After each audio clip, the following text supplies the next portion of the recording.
Você está ouvindo Coffee Cast, o seu podcast com muita opinião e pouco embasamento.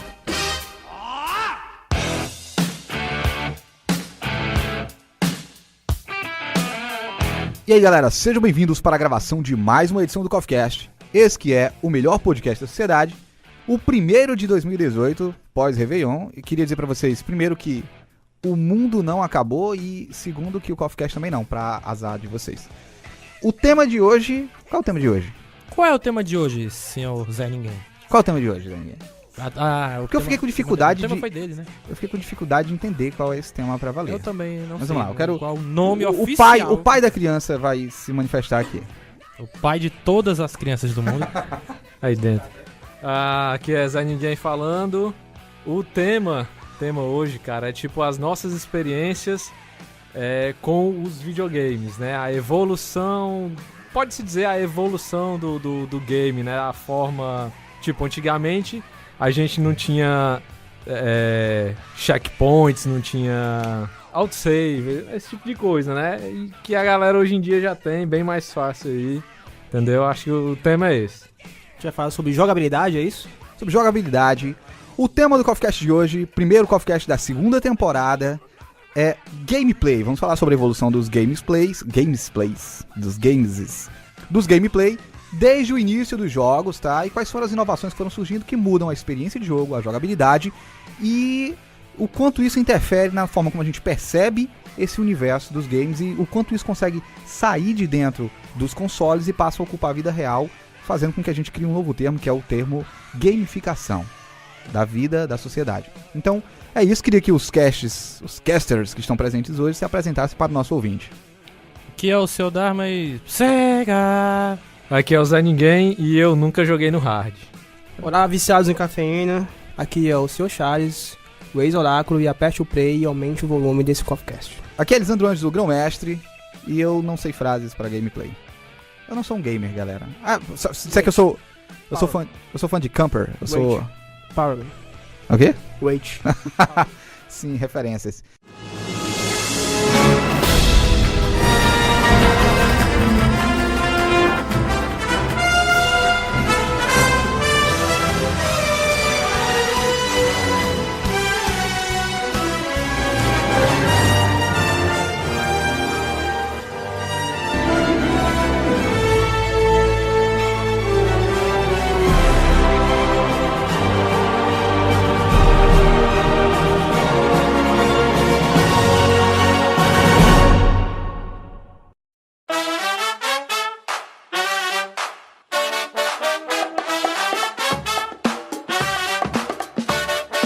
Então é isso, a gente vai falar agora de videogames, especificamente sobre o modo de jogar. Não vamos falar de jogos, tá, ouvinte? Não vamos falar de consoles especificamente, nem exatamente tecnologia. É um pouco de tudo isso. A gente vai falar, na verdade, da evolução da forma de jogar videogame através dos tempos, desde o surgimento dessa máquina viciante e sugadora de vidas chamada videogame. Iniciamos agora o primeiro bloco. Eu acho legal a gente fazer um breve apanhado da história dos videogames, situar também um pouquinho o que é um videogame, porque hoje em dia os conceitos eles são mais fluidos, né? Antigamente era mais fácil a gente entender o que era um videogame e o que não era, mas hoje o smartphone ele roda jogos, o computador que a gente tem na nossa casa roda jogos. A gente está chegando num ponto onde, se duvidar, daqui um dia os nossos óculos vão estar rodando jogos, né? O Google Glass tinha essa proposta. Eu acho que a gente tem aí algumas empresas pensando nesses óculos Rift, nessas Google coisas. X, né?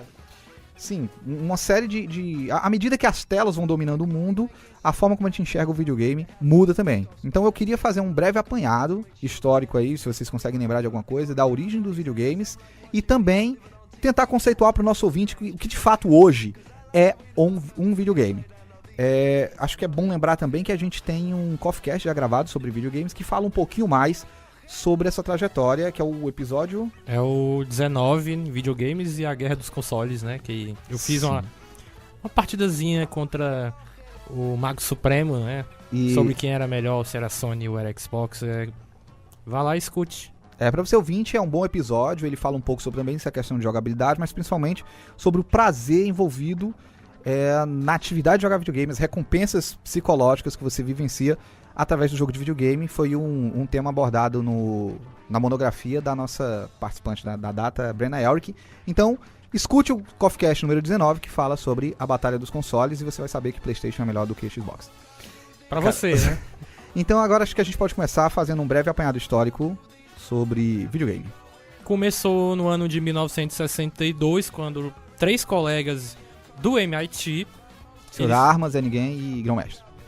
E eles tiveram uma ideia de criar um jogo que fosse útil, né, pra eles, no tempo livre que eles tinham, e que pudesse rodar naqueles computadores antigões, né, aqueles gigantes que cabiam numa sala inteira. E o nome do jogo ficou conhecido como Space War. Sim, o famoso Space War da década de 60. A maioria das pessoas assume que é, de fato, o primeiro jogo de videogame. O primeiro videogame seria esse. Alguns vão dizer que o Pong é o primeiro. Bom, o Pong foi justamente já lá anos mais tarde, quando em 68 o Ralph Baer, que ele tinha acabado de se formar em engenharia eletrônica, ele teve uma ideia de criar um videogame que passasse na televisão, não que é como era antes nos computadores. Tem um documentário na Netflix que é o Videogame, o nome é esse, Videogame. Conta a história dos videogames e eles mostram as imagens do Pong sendo jogado. E, gente, era uma coisa absurda. Pra você, ouvinte, se estiver curioso, você pode jogar no YouTube, você vai encontrar essas imagens. Mas dê uma olhadinha na Netflix também, que tem esse documentário, e você vai conseguir ver o pessoal jogando Pong. E é uma máquina que ela ocupa uma parede toda, né? Um computador enorme. O computador vai do chão ao teto e ocupa uma parede toda. E tem uma tela que ela não é maior do que, sei lá, a tela do smartphone de hoje, de um iPhone. É uma telazinha redonda e fica uma bolinha de um lado pro outro. Essa droga do primeiro videogame foi uma bolinha atravessando de um lado pro outro. Mas parece era revolucionário. Era uma coisa que primeiro não se tinha. Videogame, né? Então, o Ralph Baer, em 68, ele criou um videogame chamado Brown Box. Praticamente ele é considerado como o pai dos videogames, porque ele foi que criou de fato o videogame, que era um joguinho de tênis. Se não me engano, era isso, eu não lembro 100%. E em 72, a empresa Magnavox, ela criou a Odyssey, que aí sim foi o primeiro videogame comercializado do mundo inteiro. Sim. E pronto, pra corrigir o que eu tinha dito antes, foi esse videogame que criou o jogo de tênis, não foi o Ralph Baer. Foi esse Odyssey, e tinha um joguinho de tênis, que gerou um certo conflito depois, porque já em 78 veio o Atari 2600, chegou só 5 anos depois no Brasil. Mas o Atari, ele teve o jogo do Pong, que é aquele que você tinha acabado de falar. O Pong é, assim, pra você ouvinte, divertidíssimo, é uma bolinha indo do lado pro outro. Uma bolinha, você não pode deixar a bolinha bater na tela. Tem um joguinho similar a esse nos minigames, né? Sim. Aqueles aparelhos que a gente tem com 101 jogos, que na verdade é os 3 mesmos jogos repetidos, sei lá, 33 vezes, né? Então, o Pong é isso, uma bolinha pra um lado pro outro e você não pode deixar a bolinha passar. É tipo um tênis mesmo, ridículo. Antes do surgimento dessa tecnologia que permite os videogames, é legal a gente ver que o cenário era um cenário de descoberta política e científica. A gente estava falando de uma polarização ideológica pós-Segunda Guerra Mundial, onde a gente tem 2 eixos. A gente tem aí a União Soviética e os Estados Unidos travando a Guerra Fria e disputando por tecnologia. A gente tinha os principais centros de tecnologia do mundo disputando nesse campo da computação. O primeiro computador comercial, ele surge na década de 50, em 51, o Univac One.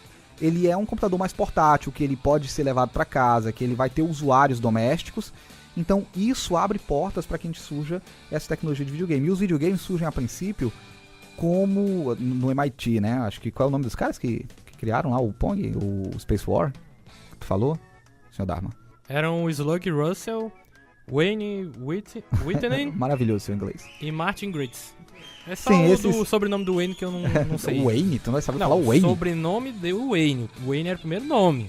Ah, sim. É Wayne Whitney.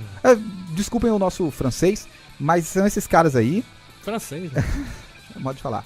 Então, esses cidadãos, eles criaram essa tecnologia como um simulador, né? A gente estava tendo aí muitas tentativas de desenvolver programas ou softwares para calcular trajetórias. A gente estava na corrida espacial, a gente ia ter aí, sei lá, aeronaves sendo desenvolvidas, tanto para órbita, para o espaço sideral, quanto novas formas de viajar, né, com aviões. Então, os computadores estavam tendo um papel importante nesse universo. E o primeiro jogo, Space War, ele é meio que uma consequência desses simuladores de computador. Então, isso é um apanhado do contexto histórico, do contexto social que a gente tinha no surgimento dos videogames na década de 50 e 60. Mais alguma coisa, senhor Dharma, o Zé Ninguém, o...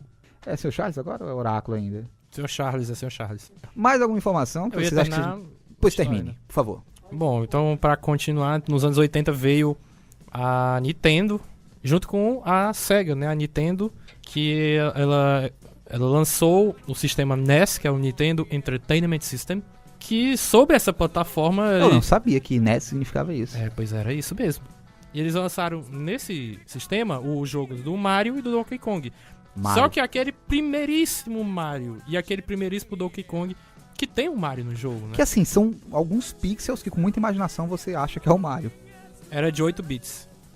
Maravilha. 8. Delícia de Aqueles jogo. primeiros. Que, Delícia tipo, de jogo. O King Kong, ele joga um barril, aí você tem que ficar pulando e subir. Ele pra pegar joga pra um barril. princesa. Como é que você sabe que era um barril? Porque eu assisti aquele filme...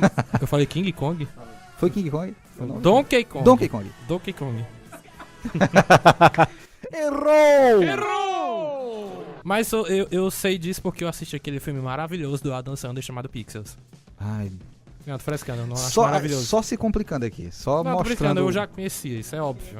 Então, pra concorrer com a NES, a Sega lançou o famoso Master System. Teve aquela guerrinha nos anos 80 entre Mario e Sonic, né? A Nintendo e a Sega, porque... Eu realmente não acompanhei essa guerra, sabe? Eu Até porque você nasceu no final dessa época, né? Você nasceu em 87, né? Então não tinha como, né?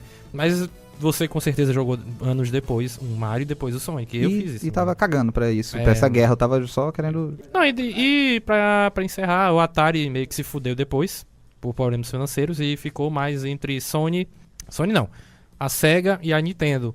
A Sony que veio depois, no finalzinho dos anos 90, Sim. com o PlayStation 1. Que é meio revolucionário dentro do universo dos games, né? Depois veio o PlayStation 2, que... Sério? Foi... Que inusitado que depois do 1 veio o 2.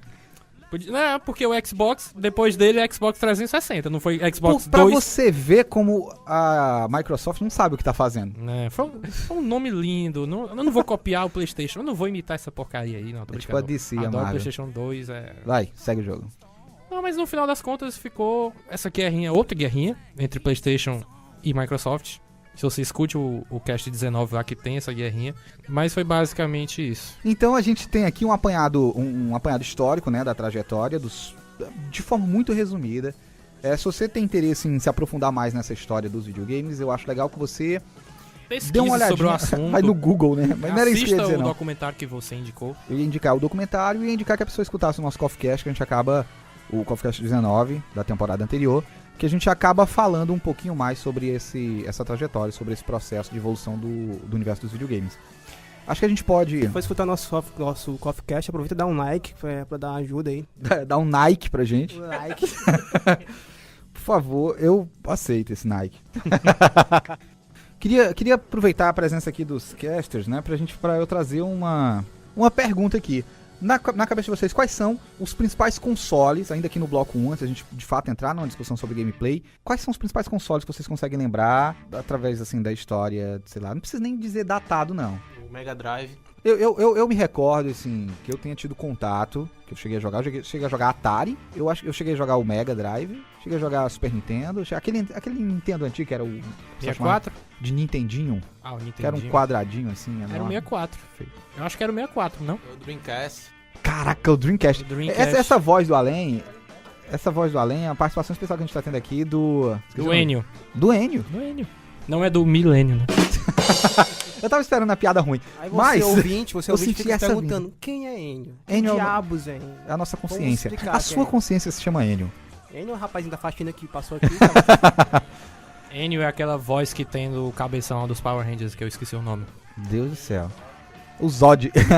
Mas eu tive um Atari, eu tive um Atari, eu tive. Mas eu joguei Mega Drive, eu joguei Nintendo 64, joguei Nintendinho, joguei PlayStation 1, 2, 3. Nunca peguei no PlayStation 4 na minha vida. Joguei zerei aquele joguinho lá do tanque. Sempre pegava o chefão e mandava ver. Eu acho que esses são os consoles que eu lembro. Tem o Dreamcast que citaram aqui, tem aquele que vendia, que tinha uma pistolinha, que tinha uns patinhos que ficava na TV, no canal, naqueles canal de venda de coisa que ficava horas repetindo. Qual era o nome daquele videogame? Que era uma cópia desgraçada, miserável do PlayStation. Que a criança, mãe, quer um PlayStation. Aí o pai chegava em casa com uma caixona jurando. O Polystation. Caralho, mano. Mas era foda pra gente. Cara, na época era foda. O quê? O Polystation era a decepção. Patinhos. A criança espera o Natal, pai, vou dar um presente pro meu filho. Aí chega no Natal, a criança vê aquela caixa, vê o controle, que o controle era igual o formato, né? A criança abre a caixa, aí tem a porra de um Polystation. Mas não era esse que, tipo, era um... Você mirava num pato, num ganso, aí quando você atirava, aparecia um cachorro segurando o pescoço. Esse demônio aí mesmo. Eu gostava, mano. Né? Não, cara, mas é desgraçado, assim, eu acho que não tinha como ser mais traumático do que um Polystation. Eu acho que... É porque também os pais não entendiam, né? Na cabeça do pai é tudo videogame, né? Aí via o videogame, tinha CD... Da mesma merda, compra isso aí pra parar de chorar o menino aí, né? Então pronto, quais são outros que vocês lembram? Acho que a gente citou um Polystation no Coffee Eu tinha o Mega Saturno, mas eu nunca joguei o Mega Drive, o Sega Saturno, na verdade. O fliperama, como o nosso aqui, amigo M falou. O que mais que vocês lembram? Eu tentei um Master System, foi falado.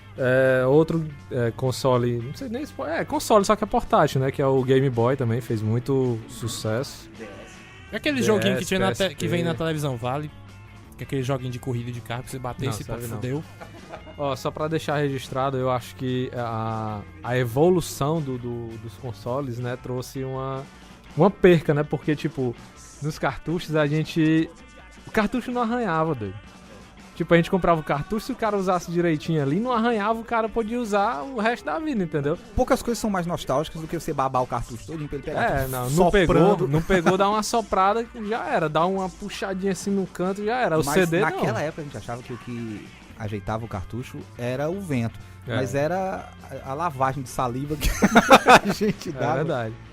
O CD não. Desesperadamente botando o ar do pulmão pra fora. O CD se cair no chão, menino, um arranhãozinho já era. Tu perde uma fase todinha por causa dessa putaria. Mas eu acho que a gente tá num outro patamar. A gente tá falando já das evoluções tecnológicas, mas eu acho que mais do que isso, a gente também tá vendo a morte do CD, né?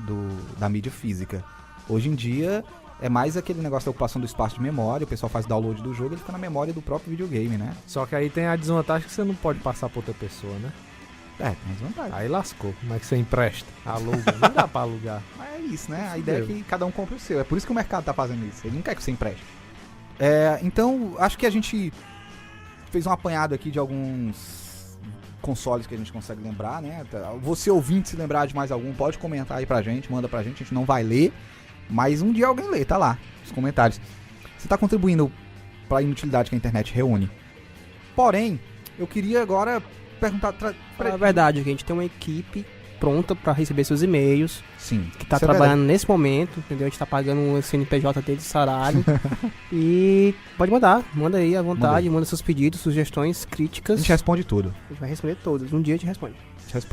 Mas eu queria situar aqui e pedir pra que vocês também, pra gente encerrar já esse primeiro bloco, pra que vocês pudessem trazer uma definição breve, com as palavras de vocês mesmos, né? Com uma conceituação simples e fácil de o que é um gameplay e de o que é um videogame. Vamos lá. Desafio CoffeeCast agora. Cara, gameplay, né, que a galera usa bastante aí no YouTube, sei lá, demonstração de uma fase do jogo. Você jogar um certo tempo do jogo, uma fase do jogo, para poder demonstrar como é que funciona aquele jogo, aquela fase, enfim. É mais ou menos isso aí, né, mesmo. É a jogabilidade, uma tradução livre, vamos dizer assim. Por exemplo, eu quando jogava o God of War 2, quando não passava de uma certa fase, eu procurava, não na internet porque era um lixo, era internet de escada, mas eu procurava nas revistinhas de videogame. Detonado. O detonado ou os macetes, né? De como passar de tal fase. Aquilo ali já era um gameplay, mas... Você é uma vergonha, Davi. Você é uma Eu ainda jogava no Easy, né? Porque eu tinha medo de estar no normal e não passar nem da primeira fase, né? Mas esse era o gameplay das antigas, né? Hoje a gente tem a internet pra ajudar muito.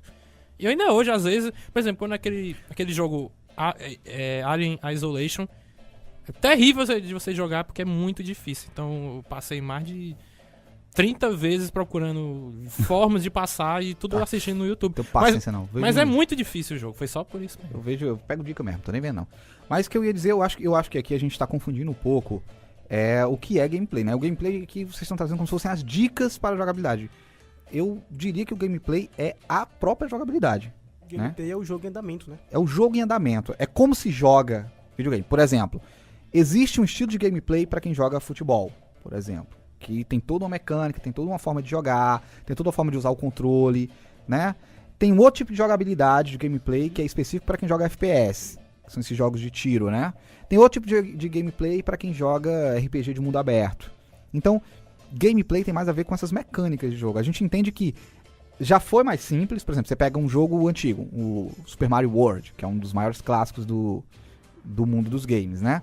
E ele tinha aquele negocinho de fases. Hoje em dia, por exemplo, o gameplay não tem mais fase. Qual é o jogo hoje em dia que ainda mantém aquela estrutura de fases? A gente teve agora o Cuphead, né? Mas o Cuphead, ele é nostálgico por natureza. Ele brinca com esse conceito da nostalgia. Porém, por exemplo, hoje as fases, elas ainda existem. Se você pega um jogo e você joga 2, 3 horas, você percebe que a jogabilidade mudou, a dificuldade aumentou, mas você não consegue mais perceber as passagens das fases. Hoje em dia é muito difícil de você perceber isso, mas eu acho que ainda na época do PlayStation 2, do Xbox 360, você ainda tinha, principalmente, por exemplo, eu jogava o Splinter Cell, os jogos do Splinter Cell, eu gostava muito. E cada missão que o Sam Fisher tinha que fazer era uma fase nova. Tinha cutscene, pulava pra fase seguinte. Terminava a fase, cutscene e outra fase seguinte. Era sempre assim. Pronto, essa divisão em fases, né? Ela era um tipo de gameplay. Hoje, a forma de montar um jogo, ele é muito mais parecido com um filme, ele é mais fluido. Você pega um The Last of Us, por exemplo, em que ele divide em capítulos, ele não divide mais em fases. Quando você pega os boss, né? Que era muito clássico no jogo do Mario. Cada mundo tinha um boss final, você venceu o boss, você avança de mundo. Hoje em dia, você sabe quem são os boss no jogo. Você joga um Resident Evil, tem os boss. Né? Tem os chefes, os chefões, né? Não é chefão. Tem o chefão das fases, só que ele não tá mais num canto específico, ele tá disperso no cenário, ele é um evento dentro do jogo que ele vai acontecer em determinado momento e vai destravar outras coisas. Então isso é pensar o gameplay numa narrativa mais parecida com a narrativa do cinema, mais parecida com a narrativa do teatro, né? Uma coisa que é mais storytelling, né? Que é mais contação de história. Não é forçado, não é uma quebra. De repente, apareceu um chefe aqui e esse cara não tem nada a ver. Não, ele tá inserido dentro do contexto. Eu acho que o gameplay é isso, é essa jogabilidade. Como ela mudou, como ela é hoje, quais são os elementos que entram, o que interfere, como a gente enxerga, como a gente vivencia, como a gente experiencia o jogo. E agora eu queria de vocês uma definição sobre videogame, porque tá difícil hoje saber o que é um videogame. PC é videogame? Celular é videogame? O Game Boy é um videogame? Ah lá, desafio vocês aí. Tô jogando essa casca de banana aqui pra galera, quero ver o que eles vão dizer. Zé Ninguém, você. Mas no videogame que tu fala aí, tipo, o que é um videogame? O videogame é um jogo eletrônico em algum console, em algum dispositivo que tem uma tela que transmita o vídeo, né? Não, porque da forma que tu perguntou, o que é um videogame? Um videogame é um jogo eletrônico que vai ser transmitido em algum dispositivo que tem uma tela de vídeo. É porque na nossa cabeça parece fácil, né? É simples. A gente tem o quê? A gente tem o console lá, que é o, sei lá, Xbox, né? A gente tem o Xbox. O Xbox é claramente um videogame, todo mundo sabe que o Xbox é um videogame. Só que... o Xbox é o console. É o console. É o console. Eu quero saber o que é o videogame é o jogo. O jogo é o videogame. É um vídeo, é um game em vídeo. Sim. Então, você tá falando... Eu aqui, leigo, total, nunca criei... Não, mas eu também tô jogando do nada a pergunta. Cagando, né? A regra aqui que videogame é um game em vídeo. Cara, pra mim, videogame são as duas coisas. Tanto o console, tanto o jogo em si. Porque um complementa o outro. Então, pra mim, os dois são a mesma coisa. Tipo, é como se fosse um só. Tanto o console, tanto o game em si. Mas, tipo, tu pode usar o teu PlayStation, o teu Xbox lá pra acessar a internet. Mas tá isso na aí Netflix. É o console. Uma atualização dele, que você pode fazer isso também. Mas a função dele é pra você jogar um videogame. Ele também te dá essa opção. Você pode assistir Netflix, você pode ver o YouTube. Mas a função primária dele, na minha concepção também de merda, é de videogame mesmo, jogar. Pô, a função primária dele é rodar o videogame que foi criado pra ele. O jogo em vídeo, né? Eu tô entendendo o raciocínio doido aí do Zé Ninguém. Mas, pra mim faz algum sentido. Mas pra mim faz total sentido. É meu, né, o pensamento. Mas o que eu tava elaborando, a pergunta, ela é venenosa, né? Ela é pertinente, ela é venenosa nesse sentido. Já é uma casca de banana mesmo. Você é fuleiragem demais. Porque o que eu ia dizer é isso, né, ó. Quando você sai de sua casa e a pessoa diz assim, ó, vou comprar um videogame. Por que eu não volto com o computador, não volto com o celular? Eu volto com aquele aparelho especificamente. Eu vou comprar um videogame, não vou dizer eu vou comprar um console. É porque ele foi difundido, né, em massa, midiaticamente, com essa pegada, né? O videogame acho que antigamente, na nossa época, ninguém chamava de console. Nem que já era um console. Vou ali na locadora jogar um console. Vou ali jogar o meu console, né? Não. Ei, bota 1 hora nesse console aqui, no console 3. Ei, caiu o controle do console, perdeu meia hora. Perdeu meia hora do console. Ele foi divulgado porque era até mais fácil, eu acho, pra chegar na massa, né? O videogame. O videogame é até um nome bonitinho, console. Que diabo é console? Mas eu acho, eu quero trazer aqui, senhor Charles, eu quero ouvir você. Acho que o videogame é o conjunto do aparelho, mais o sistema, o mecanismo, que proporciona ao indivíduo a experiência de jogar, de vivenciar uma aventura, uma Nessa história. definição, o celular é um videogame. O celular pode ser um videogame. O videogame, ele é mais do que um aparelho e mais do que apenas um CD, mais do que apenas um jogo baixado online. O videogame... Aí eu trago aquela pergunta. Se eu disser, vá comprar um videogame e a pessoa vier com um celular pra mim, ela comprou. Se você disser, vá comprar um videogame, eu vou dizer, vá se lascar. Tô brincando. Por que essa revolta, né, cara? Não, porque na verdade, se você disser, Jonathan, vai ali comprar um videogame, esse termo, acho que o vocabulário ele tá sendo usado, tá sendo empregado de forma incorreta. Não é vá comprar um videogame, vá comprar o aparelho para se jogar o videogame, vá comprar um PlayStation 2, vá comprar um Xbox, vá comprar um CD, um Compact Disc para jogar no videogame. Eu acho que Compact Disc. Eu acho que Compact Disc.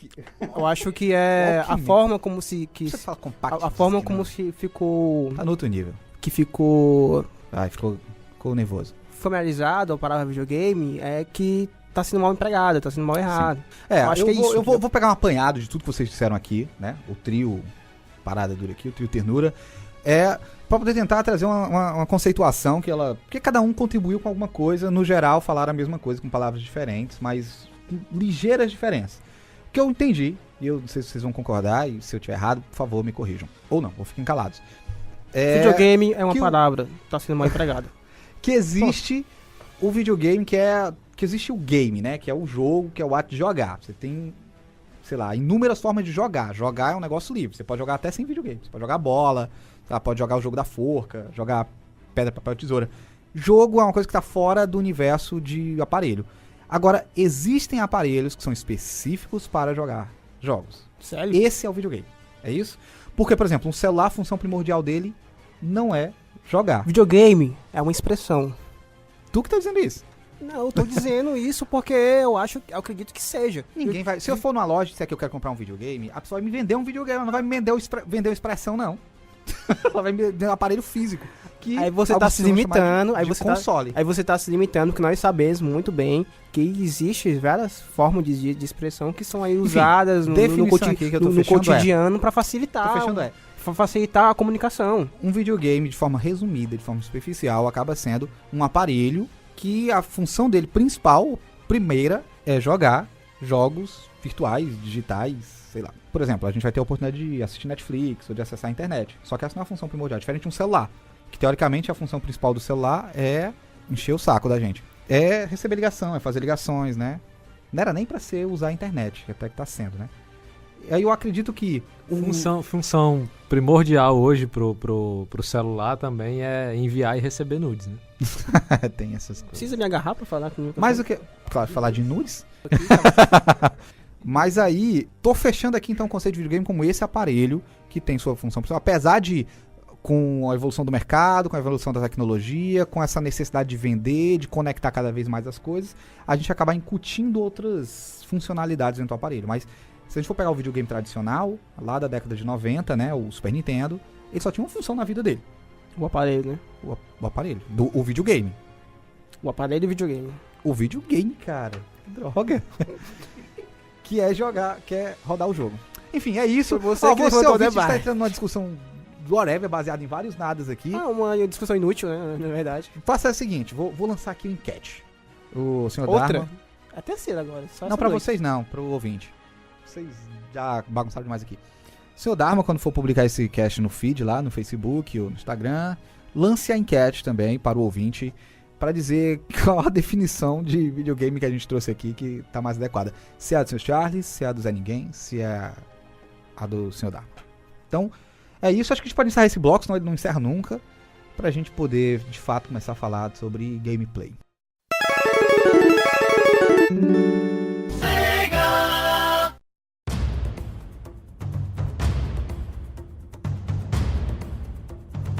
Então agora a gente vai iniciar o segundo bloco desse CoffeeCast sobre games, pra gente de fato começar a trazer as nossas experiências, as nossas vivências com essa evolução. A gente pegou uma parte de vida da nossa dedicada a jogar videogames e a gente acompanhou muitas mudanças na forma de jogar, e a gente vai trazer um pouco dessas mudanças e tentar dialogar um pouco sobre como isso impacta na experiência de jogo, né? Então agora eu deixo meio que aberto, convidando vocês a trazerem esses relatos sobre como era jogar pra vocês, como é jogar pra vocês, quais foram as mudanças que vocês foram sentindo, que foram entrando dentro da jogabilidade dos games através do tempo, e como isso interfere na forma como você joga videogame, né, na experiência de jogar videogame, por exemplo.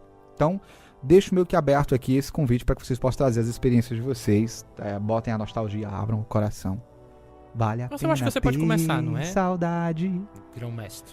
Não, deixa vocês. Eu queria falar então o seguinte, já que vocês estão me convidando a começar, eu queria falar que a melhor invenção, sabe, a maior invenção do universo dos games foi o memory card. Tá? Hoje em dia o autosave, né? Mas assim, eu não sei, você aí que tá me ouvindo agora, que inventou o memory card, ó, paixão, viu? Obrigado. Porque eu vivi coisas, tipo assim, eu vou trazer uma experiência aqui, eu me recordo claramente que um jovem grão-mestrinho, né? Jovem grão-mestrinho alugou um videogame na locadora, chamou os amiguinhos pra jogar, ligou o Super Nintendo, pegou aquela fita demoniada do Mario, que ninguém nunca finaliza na locadora, porque o Mario leva horas, né? Aí, tome a gente maratonar, jogar, e a gente revezava, a gente tava num vício tão grande, que tipo assim, a gente revezava quem ia comer, tipo, 2 ia comer e 2 ficavam jogando, sabe? Pra gente finalizar aquela porcaria até o prazo de devolver a fita e o videogame. Eu nunca aluguei um videogame, cara. Eu ia na locadora jogar. Sim, eu fiz isso. Mas aí quando eu vi que na locadora eu sempre chegava na mesma fase e a hora acabava, eu dei muito dinheiro pra locadora, cara. Todos nós Roberto, dono da locadora. Você ficou rico. As minhas custas. Eu dei muito dinheiro. Mas trazendo essa experiência, aí eu me lembro como se fosse claramente 3 horas da madrugada, a gente tava, sei lá, em que mundo do Mario jogando. Tinha gente já dormindo, a gente tava revezando quem dormia. Nossa, mano. Aí minha velha, né, levantou. Vou fazer uma merenda pra vocês. 3 horas da manhã. Aí ela, arrastou os fios. Puta merda, mano. Ligou o videogame, tirou a fonte. Olha, eu tenho uma história parecida. Foi o mais perto que eu cheguei de pensar em suicídio na minha vida. Gente, aí hoje em dia, você entende a minha paixão pelo cara que inventou o memory card, né? Obrigado. Por quê? É isso. Eu lembro. Deus inventou o memory card. E na feira da Parangaba pra comprar um memory card, mano. Mas assim, eu tenho uma história parecida também com videogames sendo quebrados. Eu estava na casa do meu pai, aliás, na casa da minha avó, do meu pai era em cima, ainda hoje é em cima. E eu estava jogando lá meu videogamezinho, meu PlayStation 2. Não lembro qual era o jogo em específico. Não, mas todo mundo tinha um PlayStation 2, cara. Eu não sou rico, eu tive PlayStation 2, eu era adulto já. Pra tu ter noção. Aí a minha desculpa pra comprar um PlayStation 2 foi o meu filho. Eu comprei pro meu filho. E quem jogava mais era eu. Aí tu tem noção. Quando eu era adulto, então hoje tu é o quê? Não, quando eu era adulto foi, né? Mas eu vou só falar aqui a verdade, assim, que hoje em dia, ter filhos tá virando estratégia pra comprar videogames, viu? Tem uma galera aí que eu acho que tem filho, não, pra ter a desculpa de comprar o videogame. Tipo isso. Então, pra continuar a história, eu tava jogando, vamos chutar aqui um futebolzinho. Eu tava lá mó felizão, aí o meu pai passa voada pelos fios, vê o controle, vê o videogame, vê o tudo, ficou parte do sistema dele, o hardware, né, pra fora, quebrou tudo e eu fiquei ali parado, imóvel, com a boca aberta, sem acreditar no que tinha acontecido. E o meu pai, que porra é essa aí? Por que você deixou esse videogame meu? Aí eu olhei assim pra ele pensando que se eu falasse era mó de peia. Mas eu fiquei pensando, o senhor é doido? O senhor quebrou meu videogame. E no final das contas ele teve que comprar outro. Ele viu que fez a merda, comprou. Mas foi quase o teu caso, grão-mestre. Eu quase me suicidei também nessa época. Mas se eu fosse seu pai, e tivesse chutado a placa do videogame e ter que comprar outro, eu passava de volta chutando de novo, assim, agora você não quer jogar bola? Joga esse caralho aqui. E ainda comprava o Polystation, né?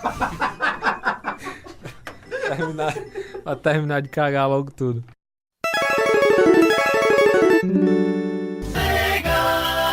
Agora relatarei aqui minha experiência com games. Quando eu era pivete, assim, tipo, o mestre era um mestrinho, eu era um ninguémzinho. Eu lembro que lá em casa, o quarto era meu e do meu irmão, tinha uma cama em cada parede, assim, né, em cada lado. Tinha uma estante no meio. Na estante tinha um videogame, a televisão. Só que aí não dava pra jogar sentado na cama, né, porque ficava meio torto ali. Aí eu pegava, botava o travesseiro no chão, deitava no chão, botava os pés em cima da estante e começava a jogar. Aí o que eu fazia? Ligava o som na Jovem Pan. Pensei que todo dia era isso aí. Mas tocava... Eu virei fã da Madonna por causa disso. Tocava Madonna, tocava Shaggy, tocava o que mais? Tocava uma porrada de coisa, mano. N5. Até eu virei fã dessa galera na época aí, mano. Madonna, agradeça... qual era o videogame que tu jogava? Macho, era o Mario, Super Mario. Né? Não, era o Nintendo Super Mario. Era aquela música da Madonna que ela... É tipo mesmo, country, tá é tipo country que ela vai dançando assim no clipe, chutando areia pra todo lado. Like a Virgin, só conheço essa. Não. Aí a música do Shaggy eu também não... É Angel, acho que era Angel. Macho é uma das antigas do Shaggy. Macho era todo dia passar essa porra, macho. Todo dia, todo santo dia essa música tocava, aí eu decorei. Eles compraram, né, o direito, aí vou usar até gastar o dinheiro todo. Era Jovem Pan, ligava na Jovem Pan, passava o dia todo jogando essa porra. Depois que eu chegava do colégio, né, comia bem rápido e ia jogar. O senhor Charles aí, alguma coisa de... Não precisa ser da infância não, já que você disse pra gente que você não tem infância, que você já nasceu na fase adulta. Ele botaram um ovo, aí quando abriram ele tava adulto já. Fui clonado. Tipo o soldado universal. Seu Charles, que ele era o oráculo, ainda não admitia essa mudança, mas ele é o Sr. Charles agora, ele passou por essa metamorfose. Diga pra gente alguma experiência sua com jogar videogame. Alguma que vale a pena. Se você deixar eu falar, eu digo. O meu primeiro contato significativo com o videogame foi no ano de 2006, que um amigo meu chegou pra mim e disse, um grande amigo meu, guarda no meu coração. Qual o nome dele? Chamado Felipe. Felipe Barros. Felipe, essa vai para você, Felipe. Então, o Felipe chegou pra mim um certo dia e disse, Jonathan, você quer gazear? E eu disse pra ele, cara, eu nunca gazei. Tem esse aspecto educativo dos videogames. Eu nunca gazeei. Então, bora gazear hoje. Te paga uma merenda e a gente vai gazear pra jogar videogame. Você já ouviu falar em Resident Evil 4? Eu acho que ele tava de queixo. O cara me apresentou Resident Evil 4. Joguei. Tive né? pesadelos durante a noite. Sério, eu imaginei aquelas mulheres com a faca entrando lá dentro de casa, um forasteiro! Um apocalipse zumbi. Fiquei meio assustado com a Ashley. A Ashley? Não. No primeiro dia eu não cheguei a pegar a Ashley. Mas depois finalizei e foi finalizei bem umas 20 vezes. Mas tinha uma coisa muito divertida. Mas eu comecei a gazear todos os dias. Final do ano eu passei. Né, quando a mãe da gente dizia, isso vai atrapalhar os seus estudos. Aí a gente, não vai. Olha aqui um relato real. Eu tô nem na aula. Não, pior que eu gazeava e quando dava 5 horas, que é a hora que todo mundo tava saindo do colégio, eu passava na frente de bike pra fazer hora.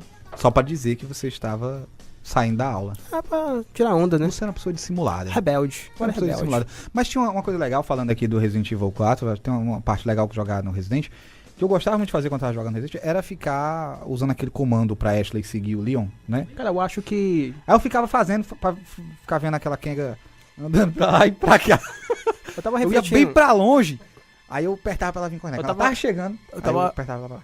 Tava refletindo antes de gravar Porque torturar a Ashley é uma parte boa daquele jogo. Porque o personagem é chato. Antes de gravar o cast, eu tava refletindo sobre os grandes passos da humanidade, né? Dizem, né, historicamente, que o homem foi à lua é o primeiro grande passo da humanidade em termos de tecnologia. Acho que o segundo foi a invenção do PS2. Né? E aí temos o Resident Evil 4, que mitou, categorizou. Isso. Saiu. Que simplesmente ficou épico, né? Ficou marcado, gravado nos nossos corações. Eu acho que é o melhor Resident Evil até hoje. E muita gente... A Capcom aqui agradece. Muita gente... Capcom paga a gente. Um dia vai pagar, quem sabe, né? Patrocínio. Talvez um dia eles quebrem que vai ser... Se eles quebrarem. Procurar outros meios de ganhar com podcast, né? E muita gente iniciou a sua vida nos jogos, nos games, através de Resident Evil 4. Resident Evil 4 é uma referência. Falando em Resident Evil, Macho, eu joguei aquela porra uma vez, macho. Joguei uma vez. Porra, não. Acho que era o 2 que eu fui jogar. Aí eu tô no corredor, assim, passando lá, tranquilo. Aí aparece as porra de um zumbi quebrando a janela lá, botando a mão pra fora, tentando me pegar. Eu me assusto no meio da locadora, viu? Todo mundo me olhando. Macho, eu joguei essa porra uma vez. Aí, só, né, ainda nessa linha de jogos de terror, uma vez eu aluguei um Play 1, aí levei o Silent Hill, o primeiro Silent Hill, que também é cruel. Silent Hill, como tá dizendo aqui nosso grande amigo, o Sr. Dharma, que tem um inglês britânico impecável, vá se fuder. Cara, eu não consegui jogar mas essa porra desse Silent Hill, mas é assustador demais. Eu sou muito mole, mas sou medroso demais, mas Legal. Eu vou confessar aqui uma coisa, que eu também deixei um Silent Hill sem jogar, por medo. Eu nem lembro qual é. Quem é que é fã do Silent Hill? Espera, o Sr. Dharma tá me alisando aqui pra poder falar. Pois é, vocês são fãs do Silent Hill, vocês conhecem, acompanham? Não, eu ia falar de Resident Evil, mas eu conheço. Porque teve um Silent Hill que eu não consegui continuar jogando, porque eu fiquei com medo daquela porcaria. É o PT? Não, é um que tem uma guriazinha, que é num parque, começa num parque. Cara, eu não joguei nenhum Silent Hill, o único que eu joguei... Por que tu tá dando opinião? Não, porque eu ia falar... Que tem uns coelhos do rosa PT. gigante, cara, dentro de um parque abandonado cheio de demônio, né?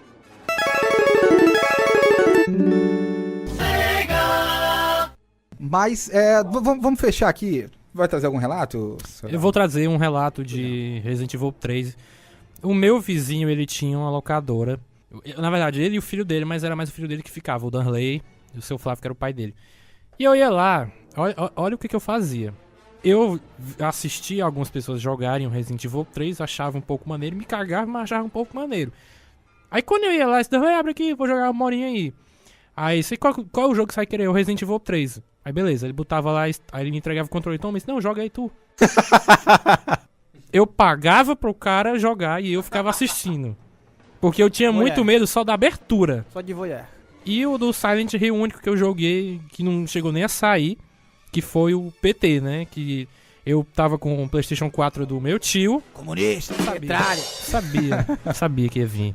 Piada besta. Mas é o Playable Teaser, né? PT Playable Teaser. E é porque eu vi isso num vídeo. Mas não dá, cara. Se você, mesmo de dia, você se caga. Porque era muito perfeito, porque a Sony tirou, né? Não vai sair, a Sony tirou. Eu tenho uma confissão a fazer. Aparecendo as coisas. Pois não. Eu iniciei no mundo do crime por causa do videogame, cara. Vai, como é essa? Eu roubava R$1 do meu pai. Da gaveta dele. Não sobrava uma moeda. Ele deixava uma moeda na gaveta dele, eu ia lá, pegava R$1. Crente que ele não sabia. Mas eu vou lhe contar uma coisa. Ele deixava lá. Ele deixava lá. Ele não vai escutar também, então nem aí. Assim, a gente tá aqui abrindo o coração, né? Confessando o crime. Mas ele sabia, ele botava lá pra você... Mas aí depois ele me chamou a atenção, entendeu? Aí é mais filha da putice ainda, porque ele botava lá sabendo que eu ia pegar pra depois me dar um carão, entendeu? A intenção era essa mesmo, era testar a sua honestidade. Pois é, filho da puta, entendeu? Aí eu iniciei no mundo do crime por causa né, do videogame, mas aí depois eu saí, eu me recuperei. Eu achava que tu ia dizer que iniciou no mundo do crime transando com as prostitutas no GTA, né? Mas GTA acho que eu nem joguei, doido. Não, GTA, atropelava as velhinhas, transava com as prostitutas, como é que eu fazia? Usava droga, mas no jogo, né? Extrapolou tudo que ele queria fazer na vida, ele fez no GTA. Mas o GTA é uma escola de bandido, sabe? GTA, tipo assim, a pessoa se revela. A pessoa jogou GTA, mas vamos ser francos, né? Quem é que vai jogar GTA e vai respeitar o sinal, tipo... Cara, eu conheci uma pessoa que respeitava o sinal vermelho. Gente, se você quer viver a vida real, viva a vida real, né? É meio isso, eu acho, sei lá. Não fazia sentido nenhum. O Enio, eu vou lhe convocar aqui pra uma participação especial. Você é da psicologia, né, Enio? Você que é da psicologia, nosso participante especial de hoje, o Enio, vai dizer pra gente aqui o que dizer da psique de uma pessoa que joga GTA. Uma pessoa que comete um crime dentro do universo de game, a gente pode aferir alguma coisa em relação a isso? Bom, existe uma teoria de que os videogames eles podem contribuir para que as pessoas possam cometer certos crimes, porque baseado em algumas teorias de Freud, como a teoria do id, onde o id, para aqueles que não conhecem, né? id, a coisa. Sim. id, segundo Freud, seria um reservatório no nosso inconsciente, onde estariam dentro dele os nossos sentimentos, os nossos instintos mais primitivos, ou seja, aqueles desejos que nós temos de fazer, mas que a gente acaba não fazendo porque vão haver certas repressões. Por quê? Porque por causa da lei, porque pode ser um crime, enfim. Então a gente acaba não realizando esses desejos que a gente quer. A gente não pode porque existe a norma social. Isso, existe normas sociais, enfim. Então, alguns neurocientistas usam, inclusive Freud, para justificar o fato de que o fato de eu estar jogando, por exemplo, um jogo GTA, como foi falado aqui. O seu Dharma aqui transando com as prostitutas e usando droga, enquanto atropela velhas ao mesmo tempo. Pronto, então, a gente fazendo isso no jogo, né? Alguns especialistas dizem que a gente está descarregando esses desejos, essas tensões, ou seja, algo que a gente quer fazer, tem vontade, mas que a gente não pode fazer na vida real, mas nós fazemos no videogame para que a gente de alguma forma se satisfaça. Viu? Participação aqui especialíssima do Enio, tá? Agora deixa eu perguntar pro seu Dharma, você se satisfez? Era isso que eu queria saber. Ouvindo aqui o relato do Enio, né, sobre essas pulsões, né, que estão reprimidas e que a pessoa dá vazão. Mas era mais pela zoeira. O que é esse negócio aí seu com prostitutas e drogas? Mas dava pra fazer e era escondido. Se desse pra fazer aqui, tava fazendo também, no né? No jogo. Tinha que pagar, tinha que sair com ela primeiro. Na vida real não tem dinheiro, né? Então, é engraçado que no 5 você tem que ir pra um lugar tal, de noite, aí tem... Tá vendo como ele memorizou? Tem 2 mulherzinhas, aí você pega um e tem que levar pra um canto que não tem ninguém, aí tem 3 planos lá. Se fosse eu que editasse esse cast. Aí tem 50, 100 dólares, enfim, eu não vou dizer o que acontece, mas era isso aí mesmo. Aí depois quando... Era uma prostituta, você pagou $50 pra fazer, eu imagino o que acontece. Aí depois quando terminava eu matava ela e pegava o dinheiro de volta. Psicopata. Isso é coisa de psicopata, cara. Mas é óbvio que eu não vou fazer, não. Tem que se tratar. Eu nunca matei ninguém, não, pô. Eu não sou aquele menino que matou os pais e vizinhos, sei o que, por causa de Assassin's Creed. Isso é uma teoria, né, de que essa criança de 10 anos matou por conta do jogo, né? Isso é um grande debate. Esse lance de que aí pegando um pouco do que o Enio falou, essa ideia de que os jogos influenciam de forma negativa na vida das pessoas que jogam, ou seja, a pessoa joga um jogo como, por exemplo, GTA e vai virar um criminoso, ou joga outro jogo de outro tipo, Assassin's Creed, vai virar um assassino, isso é falácia. Isso não é comprovado cientificamente.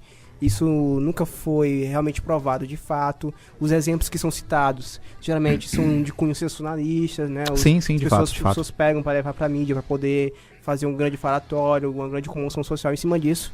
Mas, aqui cientificamente, não existe comprovância. Cientificamente, comprovação. Nunca foi dado como factual. Sim, de fato. Mas é interessante a gente pontuar aqui. Acho legal a fala aqui do Sr. Charles, até pra gente... A gente não tá levantando a bandeira de que jogos violentos fazem assassinos ou pessoas violentas. É uma discussão... Acho que os jogos, pela questão da adrenalina que o teu cérebro produz no momento... Né? Eu acho. Eu vi ali em algum lugar. Eu acho Fontes, Wikipédia. Eu acho que ajuda a descarregar todo... Não, sim, de fato. Mas é isso que eu tô dizendo. Ansiedade. É só pra deixar claro pro ouvinte que a gente não tá levantando essa bandeira aqui de que jogos violentos fazem pessoas violentas. A gente não é partidário dessa ideia, até porque se essa lógica ela é real, a pessoa que assiste um filme do Superman vai querer pular de um prédio pra poder voar, né? A pessoa que lê a Bíblia vai, sei lá, deixar de comer carne de porco e vai apedrejar mulheres na rua.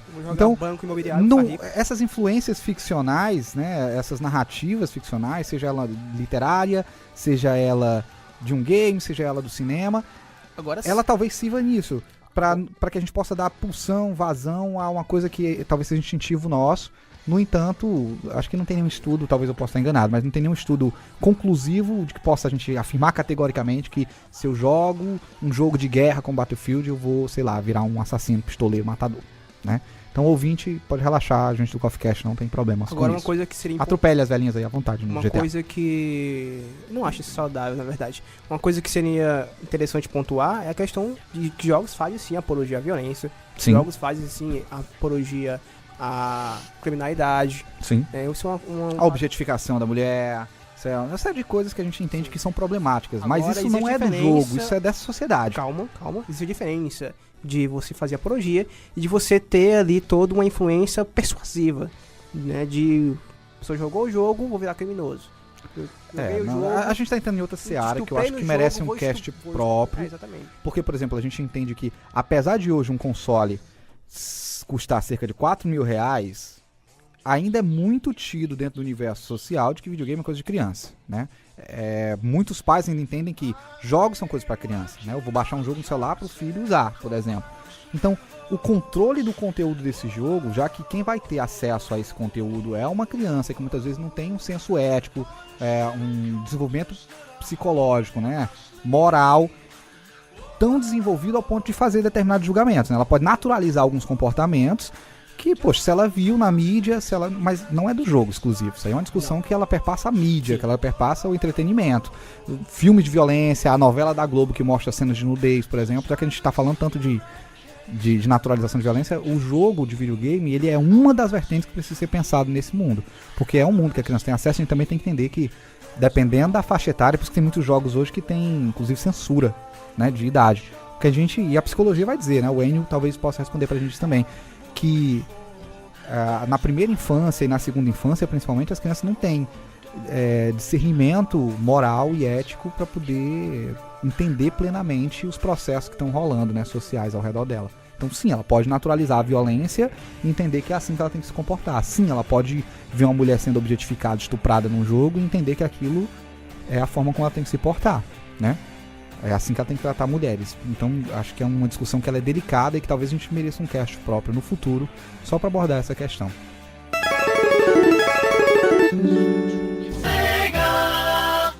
Vamos prosseguir aqui. Eu queria convidar os demais casts, só para poder...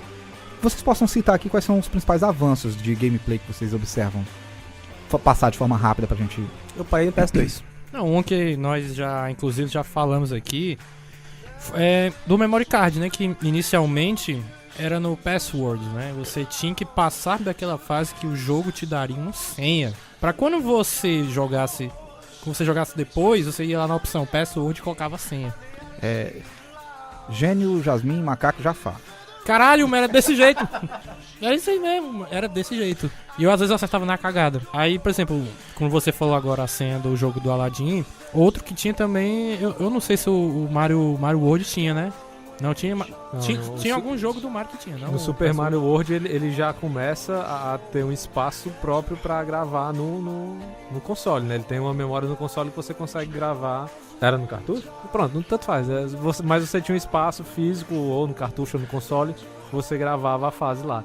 Aí era foda quando você ia jogar na locadora, que aí você salvou lá o jogo, aí quando você chegava lá pra jogar, cadê o jogo? Apagaram. Filho de rapariga salvou por cima da sua fase, né?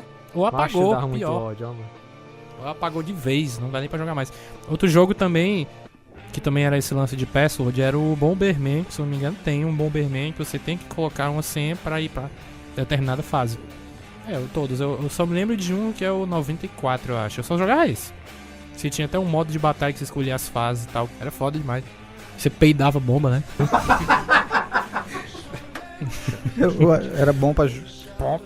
Não era bom pra perturbar os amigos, assim, não tinha graça. Tem coisa mais gostosa do que jogar Bomberman e avacalhar com o colega, jogar bomba na cabeça do cara, fazer essas coisas, né? Desgraçado que você não pode fazer na vida real. Ou pode, né? Não deve.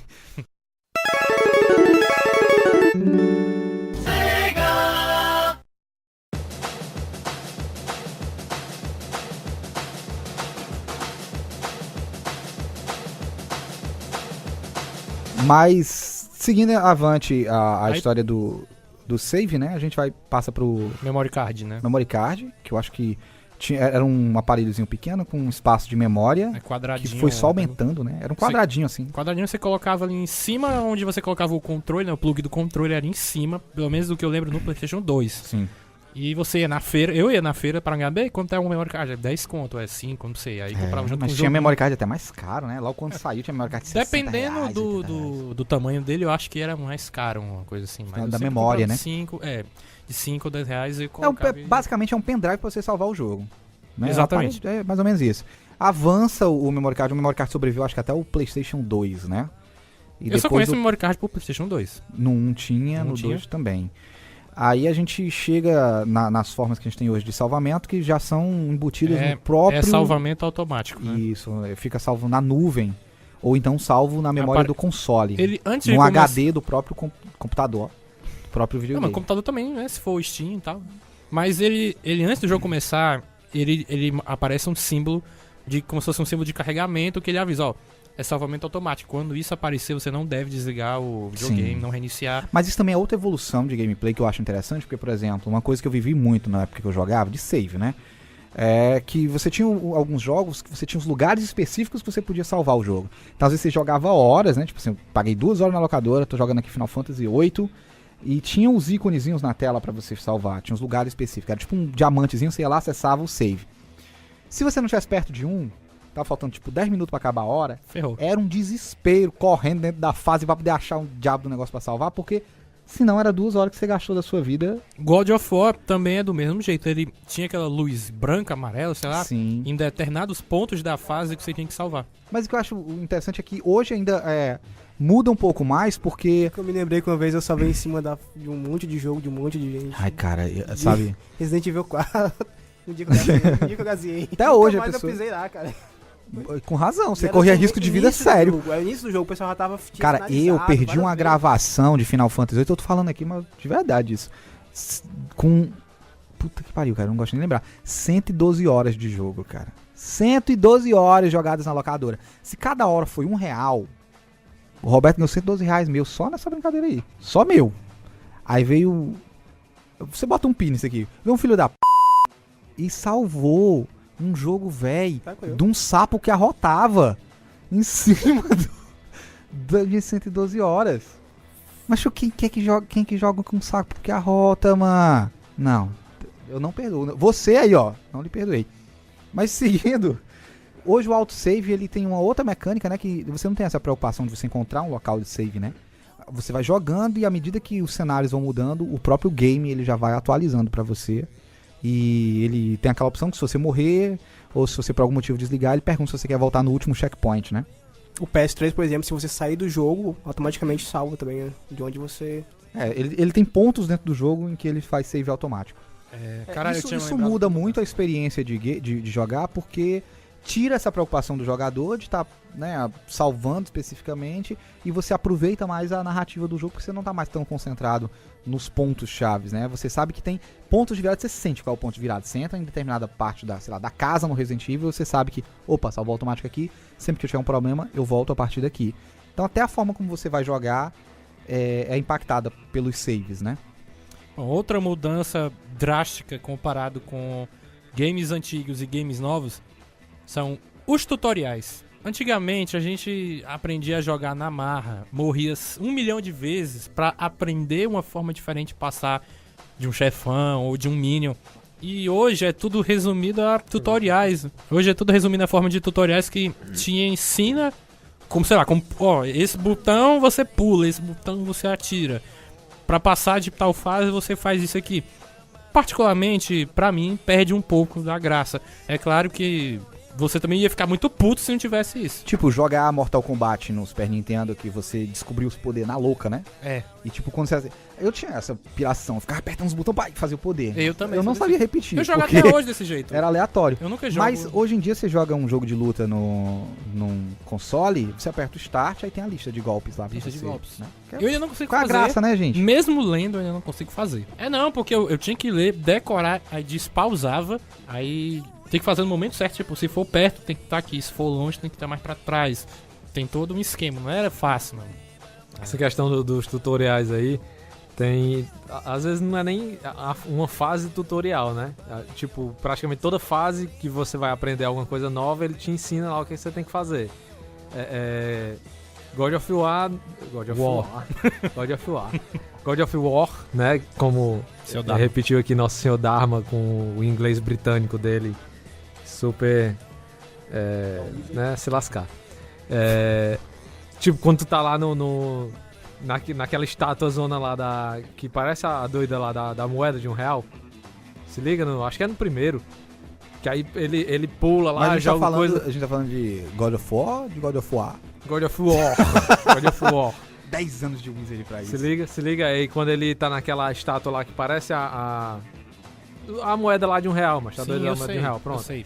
Aí ele tá lá, pula e joga a corrente, a corrente lá, enfia no olho dela, aí aparece o botão que você tem que apertar. Tem que apertar o botão tal, meu irmão... Não, tipo, eu entendi o que você quis dizer. Quando você tem que matar um ogro gigante ou um vilão, aparece o botão dá um slow motion, aí aparece o bolo, o triângulo, aí quem mata não é o cara, quem mata é o videogame sozinho, mas... É uma mecânica, mas eu acho legal você trazer esse ponto, porque é uma das mecânicas que foram adicionadas nos jogos, que ela tem um pouquinho de polêmica nela, que é o que a gente chama de quick, como é que é, meu Deus? Quick action, quick time effect, é isso mesmo. Quick Time Event, é isso. Que você tá dentro no meio da luta e chegou a determinado ponto do life do inimigo, da vida, sei lá, da durabilidade do inimigo, ele ativa esse evento, aí dá uma cutscene, que aí você tem que apertar os botões certos, né, que é muito comum no God of War, principalmente com monstros grandes, né, o God of War tem isso.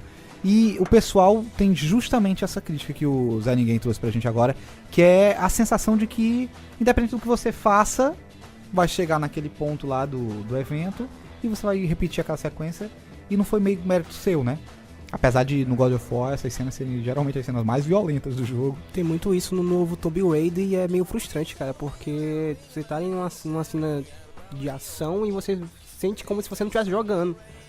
Tá só assistindo, você fica só... Acho que não é só o Tomb Raider, não. Qualquer jogo, né? Mas o Tomb Raider isso acontece constantemente, entendeu? Eu gosto de trazer esse ponto também, porque tudo é o jogo também. É interessante que a gente pensar que a temática do jogo e o enredo do jogo, ele precisa casar com o gameplay. Ele precisa... O gameplay, o save automático, o Quick Time Event, né? Ele faz sentido para aquele jogo. God of War claramente é frustrante, né? Você tá lutando e quebra aquela sensação que você tá conseguindo pra ficar apertando X, triângulo, analógico, irritante. Tem outros jogos, por exemplo, que talvez o Quick Time Event ele seja mais interessante. Eu joguei um jogo extremamente interessante do PS3, que é o Heavy Rain. O Heavy Rain, ele é um jogo de opções, né? É um jogo de investigação, você vai investigando um assassinato, só que é extremamente interessante que, assim, cada escolha que você faz, ele repercute lá na frente, no resultado. Então, você vai apertando o botão, você aperta X ou aperta Y, você escolhe a ação que o seu personagem vai fazer. O X que você vai apertar, ele vai se abaixar, o Y que você vai apertar, ele vai abrir uma porta. Não tem retorno, o que você apertar vai influenciar na cadeia de eventos do jogo, sabe? Tem outro jogo do PlayStation, mais agora do 4, que é desse jeito, dessa formazinha, que é o Until Dawn, que é um jogo de terror que pra explicar uma parte desse jogo, tem um assassino serial killer, você tem que fugir dele. Você se esconde atrás de uma parede, você tem que segurar o analógico para você parar de respirar, que senão ele te ouve. Se você mexer um pouco, se lascou e ele vai atrás de ti. Aí tem dois caminhos, vai pela porta, ou você fecha a porta, você sai correndo direto, né? Então era mais basicamente desse jeito também o Until Dawn, né? Ele tem a mesma mecânica do Heavy Rain, né? O The Walking Dead também, né? Praticamente todo. Sim, aqueles jogos indies, né? Do The Walking Dead, eu conheço também. Até o teu. Que é o da Clarence, né? The Sims ganhou alguma coisa? Não sei. Mas o The Sims é um vício, né? Eu jogo Simpsons Tape Out, que é tipo o The Sims, só que com Simpsons. Jogo xadrez, mais tipo saudável. Isso. Pô, coisão, né? Jogo xadrez. Vai morrer do mesmo jeito que eu. Vai virar bosta de vaca um dia. O Didi, né? O Didi tinha esse negócio. Vê a vaquinha aí, comeu, você vira bosta. E morreu.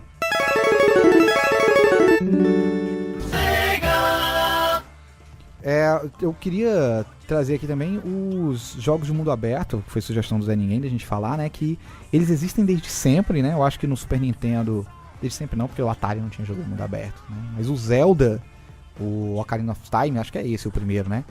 Ele tinha um mundo enorme que você explorava, que você interagia com NPCs, é um jogo de RPG. Só que eu acho interessante a evolução também desses jogos de mundo aberto, né? Que hoje em dia você tem as side quests, você joga um Diablo 3, por exemplo, e sempre que você entra num cenário, se você desligar o videogame e retornar depois e voltar para aquele lugar, o mapa mudou, outras criaturas e tudo, pro jogo não ficar repetitivo, para você não ficar explorando sempre as mesmas fases direto. Aí tem missões que são geradas aleatórias. Eu tô jogando agora recente o Red Dead Redemption, né? E eu acho muito interessante, você tá cavalgando, é um jogo de faroeste, tá cavalgando no meio do deserto, e de noite aparece uma mulher precisando de ajuda, fugindo de um grupo de assaltantes. E aleatório, esses eventos são ativados aleatoriamente, são gerados aleatoriamente pela inteligência artificial do videogame. Uau. E o jogo não fica repetitivo, porque ele fica criando novas sidequests que não são parte do jogo, né? O Skyrim tem isso também, tem muito isso. Então você vai explorando o mapa, você vai explorando o ambiente, e ele nunca é repetitivo. Ele acaba ficando repetitivo em algum momento porque... A intenção é fazer o jogador passar mais... Perder a vida, perder a vida, reprovar na faculdade, tudo isso que é a intenção. Então, tem essa evolução. Tudo isso interfere na nossa experiência de jogo, tudo isso interfere na forma como a gente percebe. E acontece, o objetivo final acaba sendo justamente esse que o Sr. Charles. E LOL? Que é... E LOL? Não, mas eu acho que LOL não entra na categoria videogame. Por quê? Porque LOL não é um jogo de videogame. Vídeo? Enfim, se vamos prosseguir. Tem uma parede? A gente pode trazer o Warcraft, né? A gente pode trazer esses jogos de batalha, o Senhor dos Anéis também, da E3. São jogos que tem essa estrutura, né? De... Sombra de Mordor. O Civilization, né? Clash of Clans. O Witcher tá com 14 anos aí, ganhou até uma peça de teatro. Ganhou uma peça de teatro lá na Rússia de 3 horas de duração. Deve ter essas coisas aí. Deve ter, não, tô dizendo que tem. Tem gente viciada. Falando de Quick Time Events, eu acho que o Assassin's Creed também tem muito disso, né? Então, eu acho muito interessante. A gente olha... É legal também a gente perceber que a introdução... Uma grande inovação nos gameplays, na tecnologia de gameplay que a gente acabou não citando, é a tridimensionalidade também, né? A gente, nos games antigos... Nos primeiros, a gente tinha sempre uma visão de cima, né? Do jogo. Que era... A gente tinha só o bonequinho assim, redondinho. E supunha que era um boneco que tava andando ali. Aí ele evolui para aqueles jogos tipo Aladdin, né? Da Disney. Os jogos da Disney tinha muito isso. Pato Donald e tal.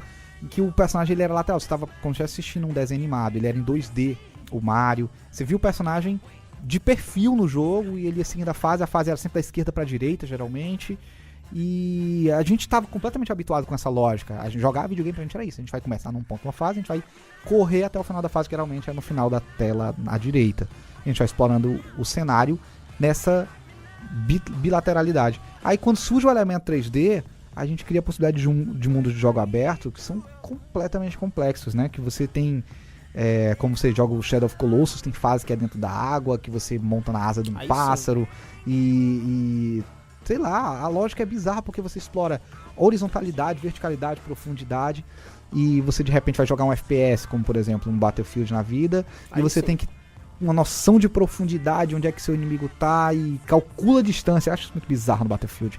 Você calcula a distância, cara, pra poder você acertar o tiro. Ou tenta na sorte, né?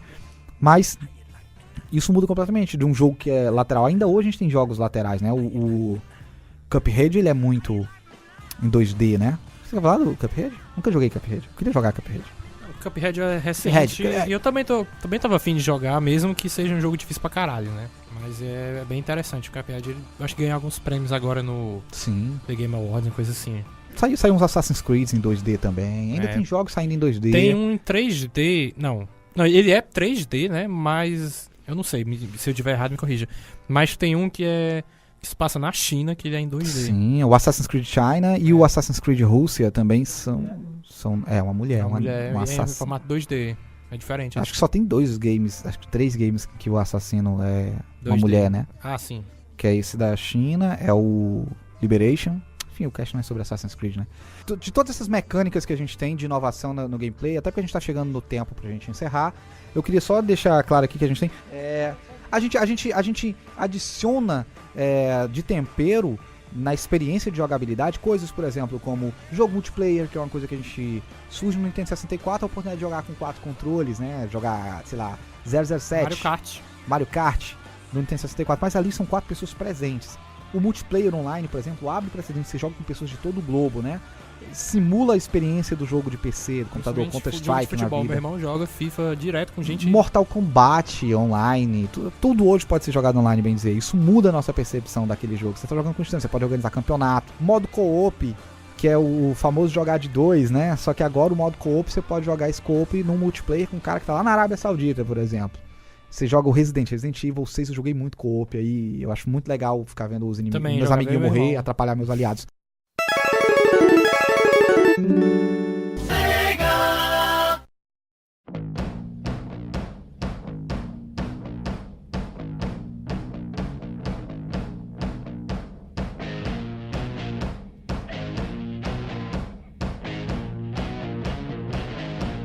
Outra coisa que eu acho que adiciona muito, que muda muito a mecânica de jogo, é essa mecânica de skins, né? que a gente tem dos packs que você compra de... DLC. As DLCs. DLC, ela vai adicionar um elemento, um tempo mais de jogo. Porque as pessoas criticam muito, né? História ao jogo.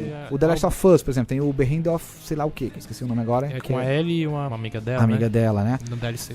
Só que isso gera um problema também, porque, por exemplo, você tá jogando, sei lá, Resident Evil 6, aí você tem o personagem lá que você tá jogando, que é o Leon, só que você quer a arma do Leon cromada com ouro e o símbolo da Nike.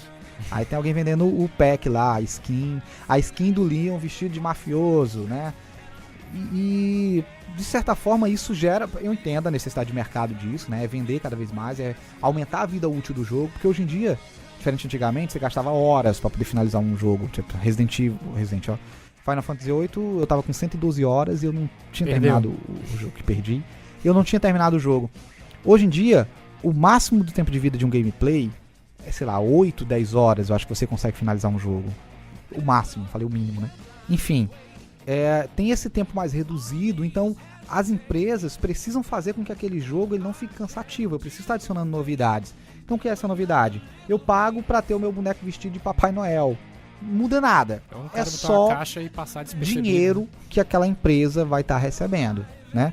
Eu vou ter armas novas, armas melhores. Pra quem vai competir online, tem gente que gosta de jogar jogos de competição, aí quer uma arma especial, quer uma arma com melhor atributo. Enfim, eu acho que é uma coisa que muda muito a mecânica de jogo, essa questão dos skins. DLC, sabe? A questão do cheat também. Acho VR que também, tecnologia VR. Tecnologia VR, que é uma coisa que promete muito para o futuro, né? Que é esse negócio de você... Colocar um óculos e estar dentro do jogo praticamente. É tipo um episódio de Black Mirror, né? Inclusive. Sim. Parecido, né? Já começou em 2013, já tem. né? Tá rolando já por aí, né? Mas VR pornô. Eu acho legal também que outra coisa que eles têm feito é esse negócio da distribuição dos jogos em partes, né? Você compra a parte... Saiu o jogo do Game of Thrones, eu nem lembro o nome do game. Telltale também, né? Da Telltale, né?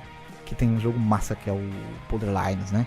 Esse não conheço, não. Que eu acho incrível. Mas você compra o capítulo 1, joga o capítulo 1. Você só vai jogar o capítulo 2 se você comprar o capítulo 2, né? Eu acho interessante, muda a nossa perspectiva. A sensação que você tá vendo um episódio de uma série, só que você tá jogando esse episódio.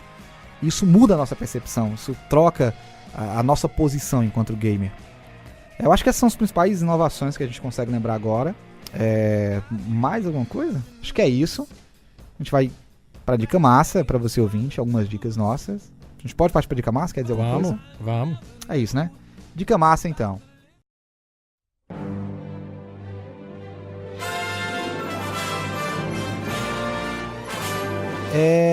Então, convido vocês aqui a dar uma dica pro nosso ouvinte relacionado de preferência a esse universo de games. O que vocês indicam pra gente? Eu indicaria que você baixe um emulador e jogue jogos antigos no computador. A sua dica é um emulador de games. Você tá... Gente, eu vim sem nada. A dica massa do Sr. Dharma é pirataria. Tá bom, ok. É a dica, né? A minha dica massa era a mesma da dele. Pois pensa. Caralho, eu tenho 2 emuladores no meu computador lá em casa. Eu jogo Final Fantasy VIII. Eu queria dizer para você, ouvinte, que nem todos os membros da Sociedade do Café são criminosos, tá? Eu não tenho emulador. Mas tipo, pra celular tu pode também... Você é um especialista em pirataria também. Eu não lembro o nome do aplicativo, mas tem um aplicativo que tu baixa, ele consegue baixar os aplicativos que são pagos. Sim. Tu baixa ele de graça. Aí eu peguei, fiz isso, baixei o Chrono Trigger. Não consegui zerar aquela porra, meu. Cara, muito difícil aquele cara. A gente não falou de Chrono Trigger no cast. Cara, Chrono Trigger não... Você me acertou agora. Vai. Fala aí, seu Charles. Eu tenho 2 dicas massas. Pra você que é game... É pirataria? Você que gosta de... Não é pirataria. Pra você que é gamer, você que gosta de jogos, eu vou indicar a série Westworld. Westworld? Que tem uma temática... De games. Sim, tem uma temática de games pra eu quem... Eu não sei, né, Seba? Eu consigo ver o paralelo. Pra quem assistiu... Não, porque você tem um pacto... Pra você que joga GTA atropelando as velhinhas, imagine se fosse no Westworld. É verdade. Westworld é um filme sobre GTA. É uma série sobre GTA. Só que no Velho Oeste. É o Red Dead Redemption. Vai, pode falar, Sr. Charles.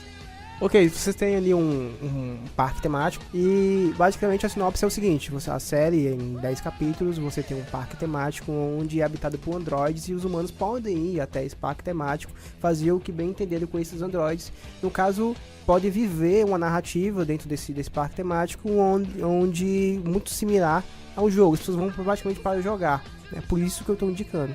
E ela é muito parecida, tem side quest, tem missões paralelas que você vai ativando dentro do jogo, né, do parque. Exatamente. Eu acho que a tem minha tudo a ver. segunda dica massa, que eu acho que combina com tudo que foi dito aqui, é os spin-offs de Resident Evil. No caso, tem 3 spin-offs, The Generation, qual é o outro? Pois é, tem 3. Damnation, seu Charles não sabe falar isso. Ok. Tem 3 spin-offs, você pode ter um Vedetta, tem um The Generation E o Damnation. e o Damnation. E também outra dica massa que eu também não assisti ainda, mas tá São chegando. 3 dicas massas agora. Eu disse que Só era 2, vai mas ficar aqui um veio, cast inteiro de outra dica. em mente. Aqui a gente é muito bom pra dar dica, sabe? Tem um terceiro aí que tá chegando aí nos cinemas, o Steven Spielberg patrocinou, assinou o jogador número 1. Jogador número 1, sim. Eu acho que é pertinente. Muito pertinente. Tem o Tron também, né? Sou filme de games, tem o Tron. O Enio tem alguma dica pra dar pra gente? O Tron é sobre jogos, cara. Mas eu tenho um melhor do que Tron. Ah, Pixels. Adam Sandler. cara. Se é de Pixar, eu vou indicar o Super Mario, o filme, a adaptação. Caralho. Todos os filmes baseados em videogame, né? Todos, né? Todo, tem um que Todos, preste, é. cara. Silent Hill é mais ou menos, Site é médio. Eu vou, então, dar de dica massa o documentário. A gente citou ele no decorrer do episódio aqui que a gente gravou. O documentário Videogame, que está disponível na Netflix, que ele faz esse apanhado. Eu não sei nem se essa foi minha dica massa no último cast de videogame, mas tá aí, dica de novo aí pra você. Tá no Netflix, é gratuito. É gratuito não porque você paga a assinatura do Netflix, mas tá no Netflix, é só você botar lá para o Play no seu PS3 ou no seu Xbox e não é porque você paga o Netflix, né? Mas, ou então tem aí outras formas alternativas de você conseguir, né? Você pode assistir na casa do amiguinho. Vocês precisam falar de pirataria, né? Mas o que eu ia dizer é, o documentário ele faz um apanhado, ele realmente situa principalmente no mercado americano de videogames, mas ele faz um apanhado histórico bacana mesmo, do início do videogame lá no MIT, né, os estudos dos carinhas lá que a gente falou no começo, e ele traz uma evolução. Ele tá um pouco datado, ele deve ser um documentário de 2015, e a gente sabe que tipo 2 anos, 3 anos é muito tempo dentro do universo do game, quando a gente tá falando dessa tecnologia, da jogabilidade. Mas é legal que ele passa por coisas da Blizzard, ele passa por coisas do universo dos games, ele fala um pouco dos clássicos também, faz uma linha do tempo dos consoles. É muito legal porque você acaba sabendo uma porrada de curiosidade que você talvez não tivesse informação antes. Essa é a minha dica massa. Só pra finalizar aqui, vocês ouvintes aí, nerds, não façam o que eu e o Sr. Dharma indicamos aqui, não pirateiem, comprem. Gente, compre, incentive o mercado, até porque é uma coisa que eu acho legal de a gente citar. Eu entendo também, eu entendo os dois lados, eu entendo que a gente paga muito imposto, eu entendo que as taxas que são colocadas em cima dos games no Brasil não favorecem a gente a comprar jogos originais, porque a gente sofre muito com essas questões de embargos. Entendo sim que, por exemplo, lá fora comprar um game é muito mais simples do que comprar aqui, fica difícil pro gamer brasileiro se manter atualizado, mas eu também entendo que se você quer qualidade, se você quer um produto bom, infelizmente aquela empresa que está produzindo ela vai ter que ter um lucro em cima do game. Você pega uma obra-prima como o The Last of Us, se todo mundo pirateasse, a gente não teria um The Last of Us 2, não, né? mas assim, Então, a minha dica de emulador de jogos antigos, eu não tenho mais como jogar o Mega Drive porque não existe mais. Mas é só por causa disso. mas os jogos estão lá disponíveis na Steam, estão lá disponíveis Mas na tem que gastar PSN. 30 conto e o meu computador não roda porque já tá cheio. Pirataria é isso, tá? Só gostando. Pois então, pessoal, é isso. A dica massa de hoje, resumindo, é pirataria. É isso, obrigado a vocês por terem nos aturado até agora. Se você tiver alguma experiência legal que você lembre, alguma inovação que você acha que seja pertinente em relação ao universo dos games, comente nas nossas redes sociais, pode comentar também no canal do YouTube, né? Pode deixar lá nos comentários, não dê hate, senão a gente deleta. E acesse o site da Sociedade do Café, onde vai estar esse conteúdo, acesse o nosso Instagram, também a Sociedade do Café, e acesse as nossas redes sociais, né? Facebook principalmente, que é o canal que a gente tem mais ativo, para deixar as suas opiniões. Em breve a gente vai disponibilizar um e-mail para que você possa trocar ideias com a gente. A gente talvez inaugure um bloco que nem outros podcasts e a gente fazer leitura de e-mails. Então é isso, galera. Valeu. Feliz 2018 pra todos vocês. Falou, galera.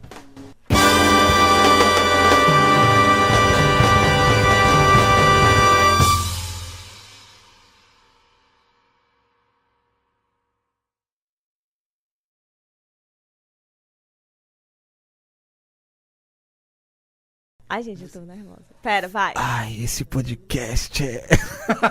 Besta, vai. Vai. Esse podcast foi... Cala a boca, mano. Gravando aqui. Vai. Esse podcast foi gravado por... Não! Opa! Editado. Vai. Esse podcast foi editado por Davi Cardoso. Silêncio no estúdio. Vai lá. Gente, silêncio. Cadê o Luiz? O Luiz era meu parceiro. A edição do podcast foi feita por Davi Cardoso. Ficou feio? Tá bom, ok. É isso. Ah, meu Deus, vai. Feliz, né? Fala do jeito que eu falei. Esse podcast é editado por Davi Cardoso. É a tristeza do cara. Ai, eu não sei, eu não sei. É porque ela tá triste porque foi editado pelo Davi Cardoso. Eu gostei, isso, eu sou a gente já vai séria, eu sou séria. Isso é tudo, pessoal.